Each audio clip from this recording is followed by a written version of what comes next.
Je vous souhaite très bonne et heureuse année 2025, à travers vous donc à tout le personnel travaillant à l'institution présidente du Faso.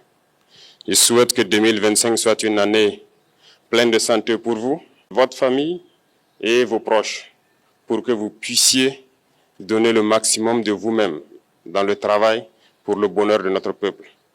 Que 2025 soit une année où vous verrez tous vos projets donc couronnés de succès, de prospérité et surtout que tout au long de l'année, que Dieu guide donc notre action, nous protège et veille sur nous. Je souhaite aussi rappeler à tout un chacun que la lutte contre l'impérialisme doit être donc intégrée dans nos gènes maintenant. Ça doit être une lutte qui se mène de façon implacable et tous les jours. Parce que beaucoup de gens n'ont pas compris ce que c'est que cette lutte jusque-là. Nos vaillantes forces combattantes sont sur le terrain.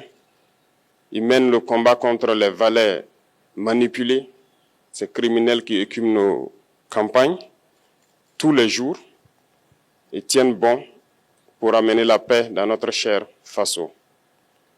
Autant ils le font, nos masses populaires laborieuses, que sont les agriculteurs, les éleveurs, se battent aussi également pour qu'on puisse atteindre l'autosuffisance alimentaire à travers donc l'accompagnement de tous les techniciens du ministère de l'Agriculture. C'est très important. Et autant qu'eux aussi se battent dans l'administration, nous devrons nous battre pour changer de mentalité. Cette décolonisation mentale, c'est la partie la plus difficile. Et c'est pour ça que nous tenons à vous rappeler constamment qu'il faut changer de mentalité, revenir à nos sources et nous battre. Et c'est ça aussi le combat contre l'impérialisme. Toutes les occasions nous sont offertes pour pouvoir comprendre l'impérialisme, ses manifestations. Quand je prends dernièrement les propos d'Emmanuel Macron sur l'Afrique, eh bien, tout Africain conscient devrait donc comprendre très vite tout ce qu'il a pu nous dire et qu'est-ce que ça signifie. Le général Tchiani a dit il n'y a pas longtemps du changement donc de tactique ou de stratégie des forces françaises en Afrique, et je pense qu'il est venu le confirmer. Il s'agit de dissoudre et de garder un dispositif socle. Et Emmanuel Macron l'a si bien dit qu'on ne peut que le remercier pour cette sincérité, même si certains ont voulu mettre la poudre aux yeux de leur population, mais la réalité finit par rattraper aussi. Ils ne partiront pas de certains pays, ils ont juste dissous le dispositif. Vous ne les verrez plus dans des bases, mais dans les ambassades, ils seront là. Ils vont constituer des sociétés de sécurité pour sécuriser leurs sociétés qui existent dans ces pays-là. Mais les soldats seront là, mais vous ne les verrez plus en tenue ou rassemblés dans des bases. C'est tout ce que ça veut dire. Ils vont se réorganiser, mais seront là. Il a parlé de politesse vis-à-vis de certains chefs d'État en leur donnant la primauté d'annoncer donc la rupture ou le départ des forces françaises. Ça nous importe peu, on peut dire, mais tout ce que nous savons, c'est que si vous voulez une rupture avec ces forces impérialistes, c'est simple, on dénonce les accords. Tout commence par là-bas. Et je pense que l'exemple du Tchad, en tout cas, est palpable. Ils ont commencé par dénoncer les accords. Sinon, si on ne dénonce pas les accords, juste dire que les bases quittent, on n'a rien fait. Parce que le problème se trouve dans les accords coloniaux de défense qui ont été signés depuis l'indépendance. Le plus dangereux n'est pas ceux-là que vous voyez dans les bases. Le plus dangereux, ce sont les conseillers militaires. Les conseillers militaires existent dans tous ces pays. Ils ont existé au Burkina aussi jusqu'en fin 2022, jusqu'à ce que nous prenions nos responsabilités. Et qui sont ces conseillers militaires? C'est ceux-là qui sont censés mettre en pratique la politique de la France ici. Ils doivent travailler à rendre nos armées très faibles pour que la France puisse toujours avoir l'argument d'exister ici. Sous Blaise Compaoré, ils avaient réussi. Nos sentinelles prenaient donc la garde avec des bâtons. C'est ça que la France veut de nos armées. Lorsque nous arrivons à cette étape, nous n'avons pas le choix que de vouloir qu'ils viennent s'installer. Mais l'armée burkinabé a réussi à un moment donné à se débarrasser des conseillers militaires. Malheureusement, je pense qu'en 2019, après l'opération Otapuano, où ces Français ont vu que l'armée burkinabé avait encore une capacité de réagir au terrorisme, ils ont appelé le chef d'état-major en France, ils l'ont instruit de reprendre les conseillers militaires dans toute la structure. Eh bien, il n'a pas accepté, mais au retour au pays, les politiques l'ont instruit d'accepter les conseillers militaires. Et c'est là que les conseillers militaires sont revenus dans l'armée burkinabé en 2019.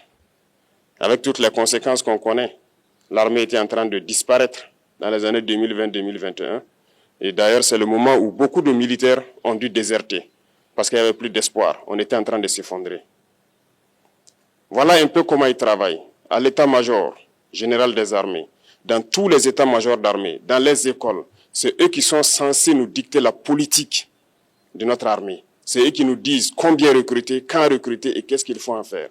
Ils sont dans les écoles pour nous dire comment il faut les former et ainsi de suite. Tant que ces conseillers militaires sont là, vous n'êtes pas indépendant. Votre armée aura juste l'apparence d'une armée qui sera là en train de faire des parades, du cirque. Mais lorsqu'il viendra la guerre, vous vous rendrez compte que la parade, c'est une chose, mais la guerre, c'est une autre chose. Il faut rompre les accords. C'est la seule façon d'avoir une armée indépendante et se construire, être fort. Mais beaucoup de gens ne le comprennent pas peut-être. Et même avec ces accords, la France choisit dans nos États des élèves officiers pour aller les former. C'est à travers ces mêmes accords. Mais en réalité, ces officiers qui partent se former pour la plupart, pour la France, ils viennent pour servir l'État français dans leur pays. Ils ne viennent pas pour servir nos pays. Ils les forment pour qu'ils viennent servir les intérêts de l'État français. J'en veux pour preuve. Lorsque nous nous sommes révoltés, beaucoup d'officiers au Burkina qui ont été formés en France ont été immédiatement contactés pour leur dire que c'est le moment de se mettre en action parce que vous avez été formés pour ça, pour servir les intérêts de la France. La plupart de ces officiers nous ont rendu compte, nous avons pris acte et nous continuons de suivre. Lorsque un officier formé en France arrive dans son pays et par malheur meurt soit par accident ou bien sur le champ de bataille, en France, il y a une nuit d'hommage aux morts dans l'armée, comme partout ailleurs. À la nuit d'hommage aux morts, on cite le nom de l'officier en question et on dit « mort pour la France ». Il ne le forme pas pour servir son pays, il le forme pour servir leur État. Et dans beaucoup d'États africains, il y en a plein de ces officiers. Combien sont patriotes, Dieu le sait. C'est une leçon que Emmanuel Macron a donnée encore au chef d'État africain, de se rattraper et de pouvoir vraiment mener cette lutte contre l'impérialisme. Mais en plus de ça, il a aussi insulté tous les Africains dans ses propos. Il y a une partie qui a retenu mon attention, là où il parlait d'ingratitude. Et que l'ingratitude est une maladie non transmissible aux humains. Lui, il est humain, notre ingratitude n'est pas transmissible à lui. Voilà comment ce monsieur voit l'Afrique, voit les Africains. Nous ne sommes pas des humains à ses yeux. Peut-être que c'est lui qui n'est pas humain, il ne se met pas dans la classe des humains. Mais s'il y a bien un ingrat, c'est bien lui. Je pense que s'il n'est pas athée et qu'il prie, à chaque matin qu'il se réveille et qu'il prie, il devrait aussi prier les Africains. Parce que c'est grâce à nos ancêtres qu'il existe aujourd'hui une France. Il devrait nous prier. À ses yeux, nous ne devons pas être des humains, nous sommes plus que des humains. Ce sont des messages très forts qu'il passe. Moi, je pleure le peuple français. Mais quand même, il est bien pour l'Afrique. Il est un mal nécessaire pour nous. Ceux qui veulent se réveiller, se réveillent. Ceux qui ne veulent pas se réveiller, comme on le dit, on ne peut pas réveiller quelqu'un qui ne dort pas. Les Africains doivent se réveiller.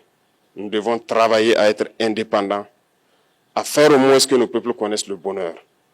Et la lutte contre l'impérialisme, c'est ça. Il faut décoloniser les mentalités, prendre en compte toutes ces données-là, parce que le monde nous donne tellement d'exemples à voir. Pour eux, il n'y a pas de morale. Ils peuvent vous désigner aujourd'hui terroriste, mais demain, vous êtes un héros, par leur simple bouche. Ils décident de ce qu'ils font. Ils parlent de démocratie, mais ils se font eux-mêmes des coups d'État constitutionnels entre eux. Ils parlent des droits de l'homme, mais ils déciment des populations ailleurs. L'Africain doit se réveiller, l'Afrique doit se réveiller. Et le combat contre l'impérialisme est permanent. Et je vous invite à incorporer ce combat à travailler en sorte que nous soyons réellement indépendants, que nous soyons autosuffisants et que nous puissions nous développer, connaître le bonheur, ce à quoi notre peuple aspire. Merci, je vous souhaite une très bonne journée, une très bonne semaine et une très bonne année. Et que, à la fin de cette année 2025, en faisant la rétrospective, nous devrons nous dire que nous avons apporté un grand plus à notre nation. Merci beaucoup à tous, que Dieu vous bénisse et que Dieu protège notre chère patrie. La patrie ou la mort, nous vaincrons.